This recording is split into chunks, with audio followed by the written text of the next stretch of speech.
Good morning. രാവിലെ നമ്മൾ നേരെ ജിമ്മിലോട്ടാണ് പോകുന്നത്. 6 മണിയൊക്കെ ആയി സമയം കേട്ടോ. അപ്പോൾ നമ്മളിന്ന് ബാക്കിനായിരുന്നു വർക്കൗട്ട്.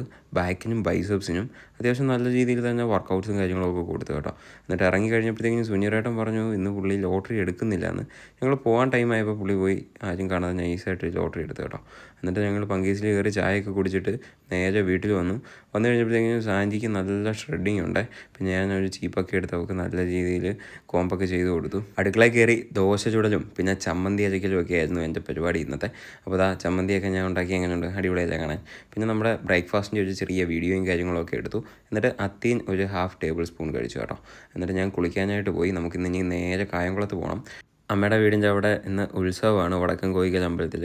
അവിടെ അമ്മയുടെ ചേച്ചിയുടെ വീടുണ്ട്, അപ്പച്ചിയുടെ വീടുണ്ട്, പിന്നെ അമ്മയുടെ സ്വന്തം വീടുണ്ട്. അവിടെ എല്ലായിടത്തും കയറണം. പിന്നെ അവിടെ ഈ കളിപ്പാട്ടക്കട ഉണ്ട് കേട്ടോ.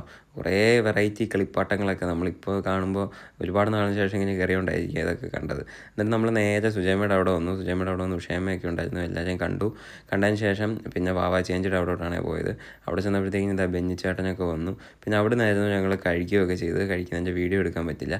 പിന്നെ ഞാൻ നേരെ ശിവ സത്യസായിയുടെ അവിടെ ചെന്നു, പ്രശ്നമാമ്മയുടെ അടുക്കയിൽ. എന്നിട്ട് അവിടുന്ന് ഞങ്ങൾ ഉത്സവം കാണാനായിട്ട് ഇറങ്ങി കേട്ടോ.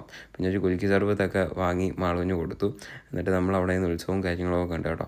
ഇവിടെയൊക്കെ കൂടുതലും ഫ്ലോട്ടുകളും പിന്നെ ഈ കാളയൊക്കെ ഒരുപാട് പൊക്കമുള്ള കാളയൊന്നുമില്ല, നോർമൽ സൈസുള്ള കാളയൊക്കെയാണ്. നമ്മുടെ പഠനത്തെ കൂട്ടുള്ള വലിയ കാളകളൊന്നുമില്ല. പിന്നെ ഇങ്ങനെയുള്ള പരിപാടികളൊക്കെയാണ് മെയിൻലി അവരൊക്കെ ഫോക്കസ് ചെയ്തേക്കുന്നതെന്ന് തോന്നുന്നു. അതിനുശേഷം നൈറ്റ് ആയപ്പോഴത്തേക്കും നമ്മൾ വീട്ടിലോട്ട് വന്നു. ഉച്ചയ്ക്ക് സദ്യയൊക്കെ അടിച്ചാണ് ഞാൻ വാട്ടർ മെലനാണ് കേട്ടോ കഴിച്ചത്. അപ്പോൾ okay, good night, bye bye.